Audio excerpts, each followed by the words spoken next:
My friend Tim tells the first time he spoke at Nanoc, he was told everything will go right unless some blankety-blank Randy Bush gets up to try to ask questions. And he gave his talk, and he wasn't sure about an operator audience and so on and so forth. And could you please? Uh-oh. Is there a portable mic? Because I like to wander a little. Let's see how this works.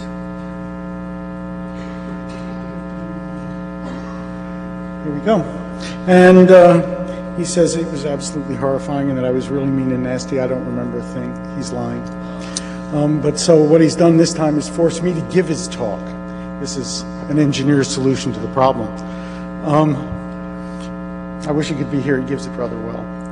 But Tim's at Intel Research in Cambridge, England, which is associated with the university, Intel, and they kind of try to interact. A BGP Wedgie is, darn, is there a portable mic? Okay, I'll stay here. They want to see me? They're desperate.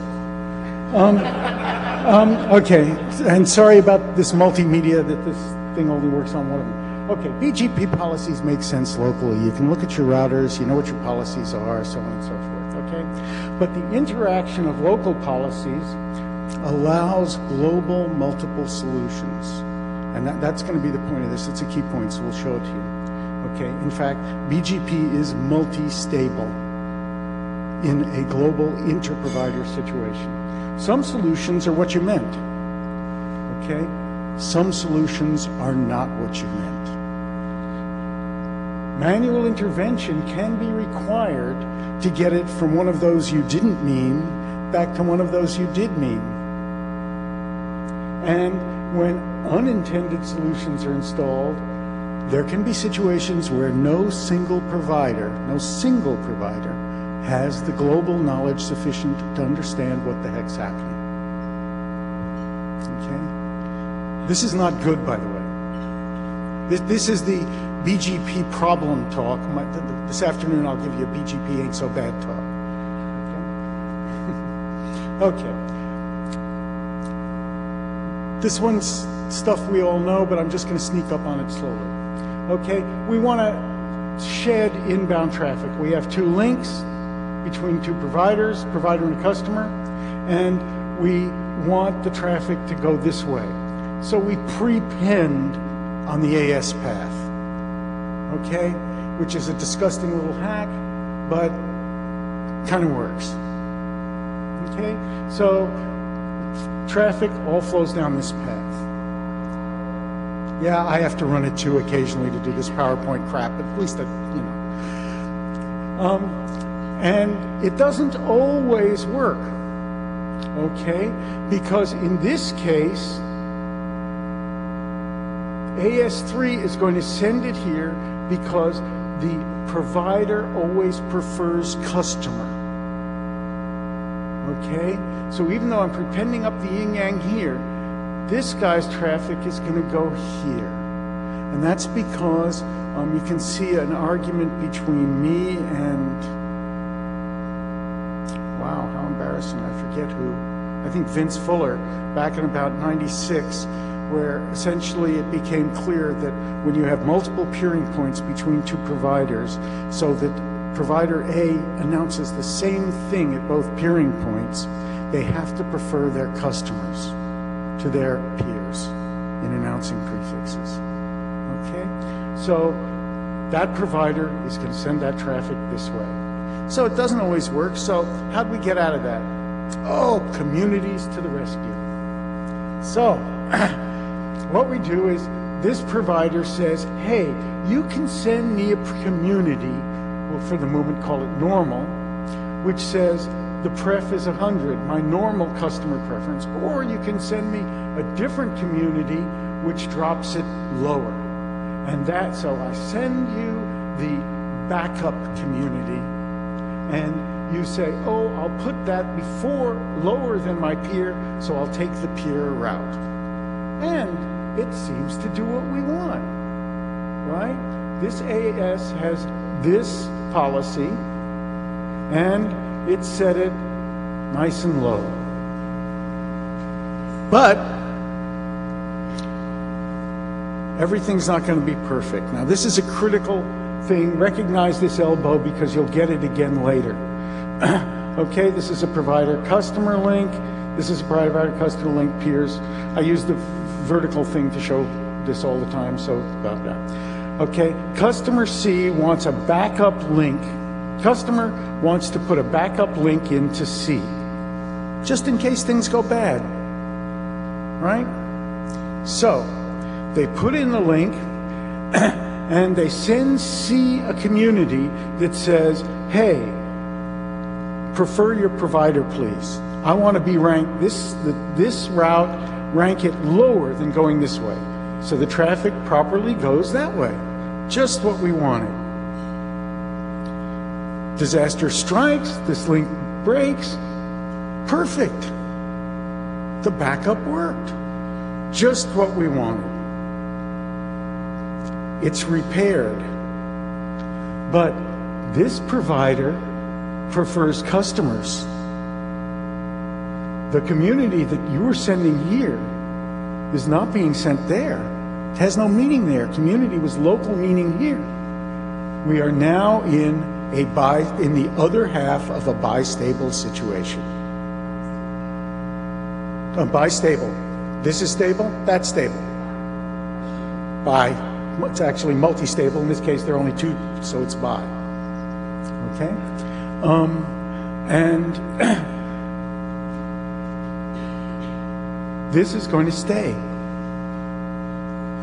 It's going to be that way.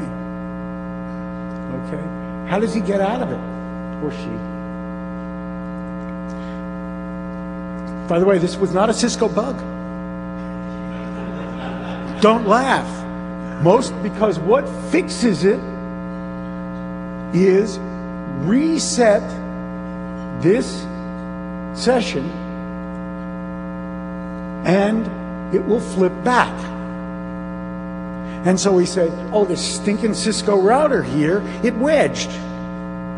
It didn't. This was protocol as spec. This was your local BGP policy and their local BGP policy and their local BGP policy interacting in ways we didn't expect. Okay? But you reset this and it flips back. So it must have been a Cisco bug, right? It wasn't. Okay? This is only half a wedgie because this person can actually figure it out if they've seen this presentation, and they can do something simple to fix it. Okay? What they could do more is if this provider, when they got the preference that the community from here that said, hey, down pref me, they could have translated it into this provider's down pref community. And sent this provider the down pref. Okay? Pretty kinky, huh? I don't think we want to build that level of complexity in, but that's what would actually work. Okay. Now, we're going to get a 3/4 wedgie. By the way, a number of you probably know what wedgies were. It had to be explained to me. My teenagers grew up a while ago. I want a load balance. I've got two prefixes. I'm going to use this as the primary for this prefix, and this is the primary for this prefix, and reverse the backups. Okay? So I'm going to do the old community hack and all that stuff. And we have this route, and we have that route. So P2, this traffic goes this way. P1, this traffic goes that way. I'm load balanced, everything's cool. Both sides know my community, know my prefixes. So if one of these breaks, I'm cruising. Okay? So this is a 3/4 wedgie because it has all the stuff of the last one. I'm not going to go into the details showing you how it breaks because remember this shape? That's the same shape as last time. But what happens is either of these lamp breaks, and this is actually tri-stable, okay? Because it can go either way and it's broken. And what I have to do is reset both links. And I have to be smart enough to reset both links. Now, the reason it only gets 3/4 credit is two reasons. Number one, if I'm smart enough, and I guarantee you I'm not, I did have the information to understand it just here. And secondly, I could fix it just here. I can reset both sessions. Now, theoretically, I can reset both sessions, but anybody who's running a provider, that's of any scale, imagine calling your ops people and telling them, could you reset the BGP sessions to both providers? By the way, we're going to lose connectivity for about 5 minutes. Right. That's about as likely as cash falling from the sky. Okay? So, that's a 3/4 wedgie, because I could know enough to do it, and I could fix it, and I could run out of batteries. I saw one of those around here, yeah. Maybe that's what this is. Yeah, this one's out of batteries too. No, there we go! It's even brighter than mine. Okay. So, that's why it only gets 3/4 credit. I have to cut 2 links, but I could know it, I could do it. Okay, what's going on? There's no guarantee that a BGP configuration in the global sense has a unique solution. There can be multiple solutions, and the order of updates will control which of the multi-stable solutions wins. Okay? That's why. There's no guarantee that a BGP configuration has any solution, by the way. And checking them is an NP-complete problem. Okay? And there are situations in the lab, well, that goes back to the first one, that have shown that there are BGP solutions that can oscillate continually. Okay? And lastly, complex policies, and the more complex we make it, I'm a great fan of complexity. Weights, communities, setting preference, and so on, increase the chances of routing anomalies. The kinkier you make it, the weirder the outcome. Okay. And now, a full wedgie's coming up. Okay. We insert into the last pretty picture a peer of provider C, provider D. The customer sends to C telling me, hey, prefer your provider, pardon me, I send on this path, prefer me under your provider and under your peer. Only if both of these links break, pardon me, this link and this link break, should you send traffic to me, please. And I send to D a community that says, hey, prefer me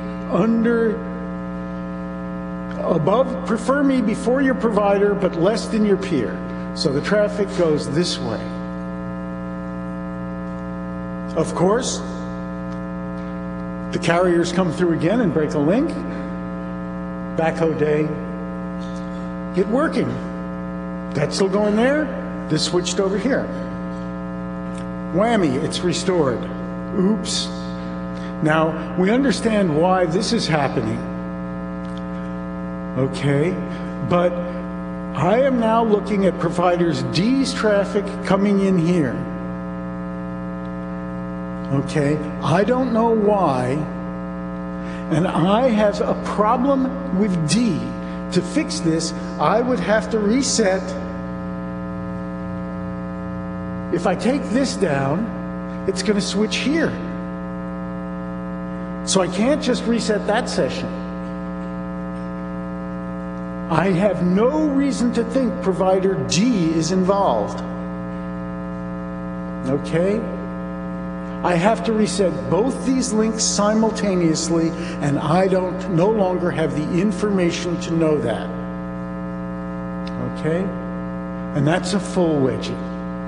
I have to reset both those links, and I have to tell my NOC, by the way, you're going to reset a perfectly good working session. And what do you think they're going to say to me? It's not going to be polite. Okay? So, here's your full wedgie. How'd we get here again? BGP always makes sense locally, but the interaction of local policies has weird global solutions, and it's multi-stable. Some are what you wanted, and some aren't what you wanted. You have to kick it to get back to what you wanted, and sometimes you don't have the knowledge to kick it. Okay, what couldn't we do? Be careful. Define communities very sparsely. Don't get carried away with tons of definitions, and maybe consider translating them and transiting upwards. If you remember, the first case was I could have said, when this provider received the downpref community, they could have said, oh, he's telling me to downpref, I'm going to have to take that, retag it, and use her downpref community when I tell her. And that's all she wrote. Rocks? Questions? Now Tim has to walk up and ask a nasty question. Tim, where are you? Oh, well.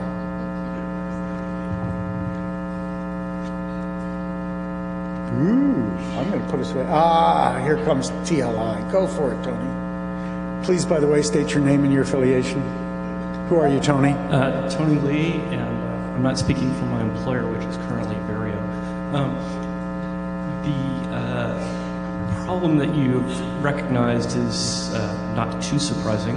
We have local mechanisms. We're surprised because they don't have global semantics. Okay?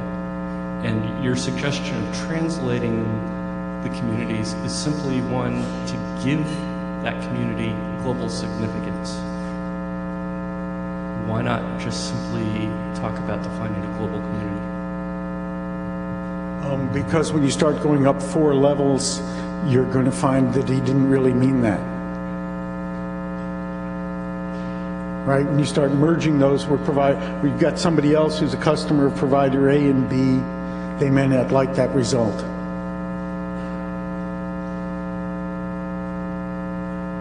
Try microphone. While she's coming, I'll say something. How about transitive communities? Brent Sweeney, Indiana University. Can you pass a community to A through C, or which is approaching what? Do I know who C's provider is? Do I know who C's provider is? And will C transit communities? Back in '96, we had a presentation at NANOG that did suggest that providers should let, in other words, C should let customers provider through community through to A, but C doesn't always do that. So often what C does is just strip off every community it doesn't know. That may not be good. Go. Grace, LBG. Why did you start off by saying that BGP Wedgie are multi-stable? That's not good. Because I don't like, because remember what I wanted was this, that's good, right? And I had the Why is it good? Pardon? Why is it good? Because I'm paying 10 cents a megabit for this and $2 a megabit for that. So I want my traffic coming in this way and I'm paying for it. Okay, and since both of those are my provider and I'm paying them, I have the right to tell them how to route to me. So I tell them through the communities. But okay. You have to have money for the routing to do that capability, security. Right, but I'm paying them. They're my providers. So I have the right to tell them, technically, here's how to do it. You're the customer. I'm the customer, You don't have a right to C-U-S-T-O-M-E-R, right? So I have the right to tell those two, No, pardon? you don't have a right to tell them how to function. You're the customer. No, they are giving me the ability to do it because I pay them money, and if they don't, I will choose another provider. And that is your right. Right, but I have now chosen two providers who do what I ask because I'm paying them money, right? And what I ask is they accept communities that let me influence their preferences. And they are being perfectly good providers. There's nothing wrong with what they are doing. They're doing the right thing. What's wrong is the technology we're using isn't doing it the simple way because it ends up this way on the more expensive link, and that's not what I wanted. Not intended to be mean here. Technology isn't the bad part here, it's the person. D is the one that's circumventing everything. Nobody is circumventing anything, and there's no D in this foil. Keep going forward. Keep to the end of your presentation. Keep going. Go. You meant the full wedgie configuration? There, this D. one? D's not circumventing anything. D is giving traffic to its provider, who it's paying money to accept its traffic. But you said customer is blind. See? Pedro, who are you? I'm Pedro. From? And I don't speak for my employer either. Yes, but it's still nice. Nobody speaks for their employer, but they should tell people, just in case, without meaning to, they are slightly biased.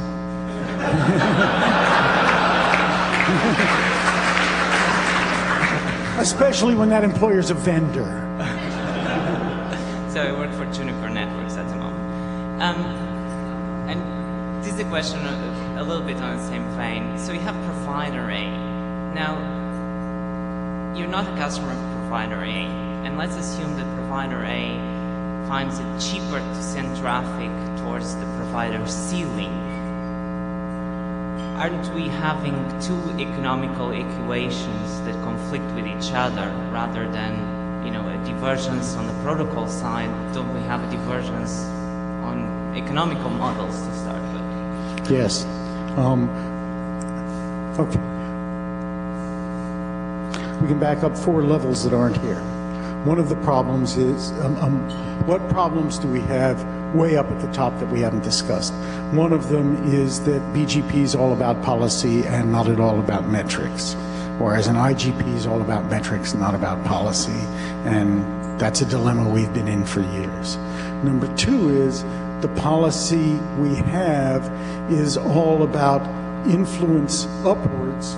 The tools we have are all about influence upwards, not negotiation. Okay? But it's not that I disagree with you, it's we've got a whole new world about how to discuss policy. And I don't think we have the tools to do that today. And when we do, and if we feel we want them when we start to build them, then I would suggest we be very careful about the kind. You just lost something on the floor? You did.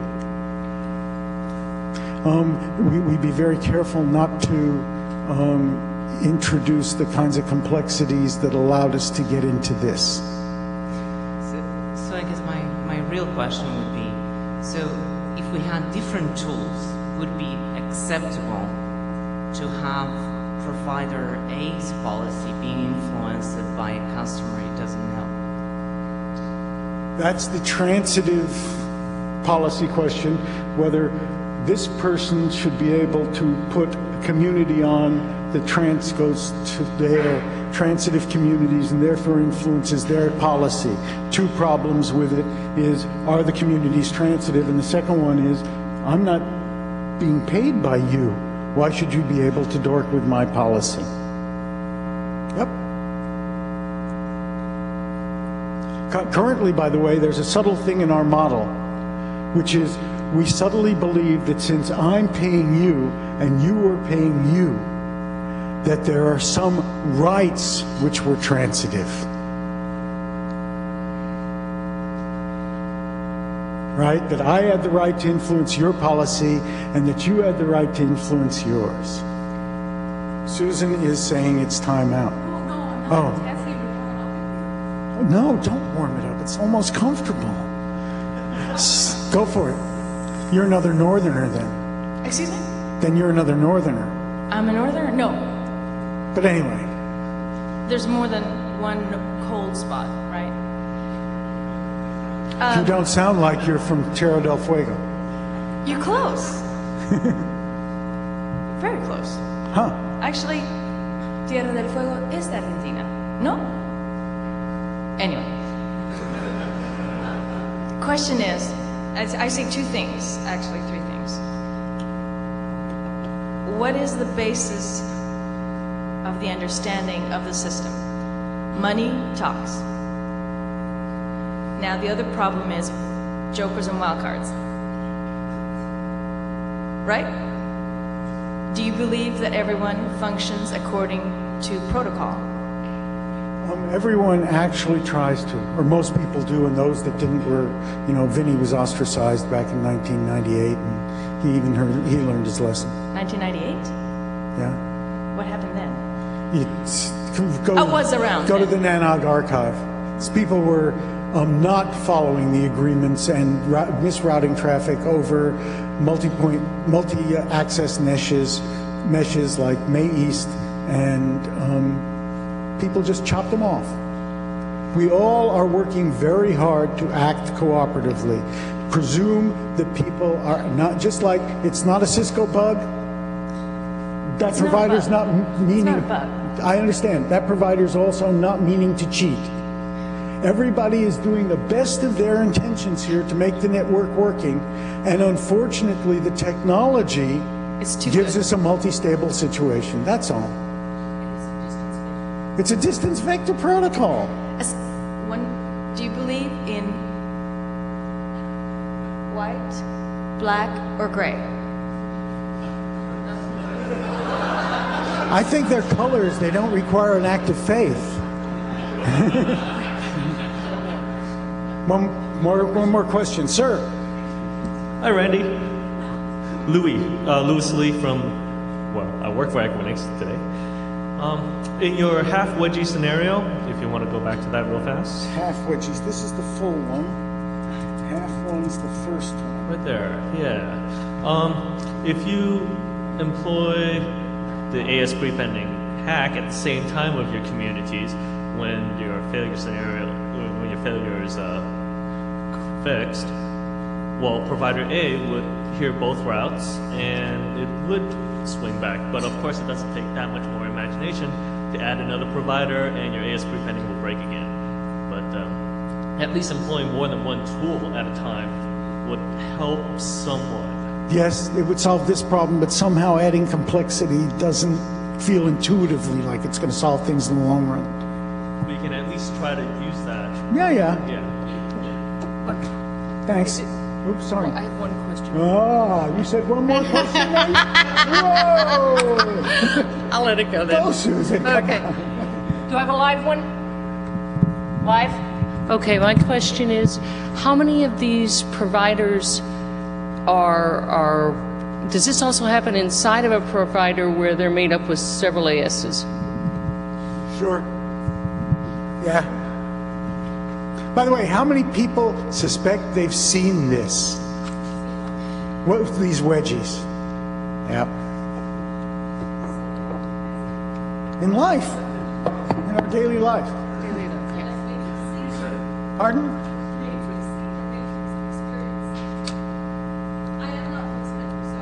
Right, seen. Actually had this, believe this has occurred in their network.